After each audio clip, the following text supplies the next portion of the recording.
ఇక నీ మైండ్ అంతా కూడా ఎలా ఉంటుందంటే, ఆహా ఇది కాదు కదా నేను ఆలోచించాల్సిన విషయం, మరి దేని గురించి అంటే, నన్ను పిలిచి విమోచించి రక్తముతో కడిగి పరిశుద్ధపరిచి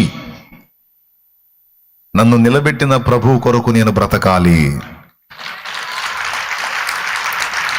ఆయన చిత్తాన్ని గురించి నేను ఆలోచించాలి, అదేందో తెలుసుకొని దాన్ని నెరవేర్చే దిశగా అడుగులు వేయాలి అని ఆ మైండ్ రావాలి అక్కాయ్ అన్నాయ్, అది రావాల్సిన బుద్ధి.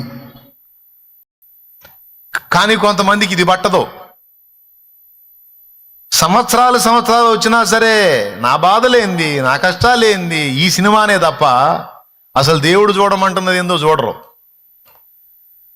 మరి అవి పోతే అవి తీసేయొచ్చుగా, తీసేస్తే చూస్తాగా అని అంటావేమో నువ్వు. అవి తీసేస్తే ఇంకో సినిమాకి పోతావు, అంతేగాని దేవుడు చూపించే సినిమా చూడవు నువ్వు.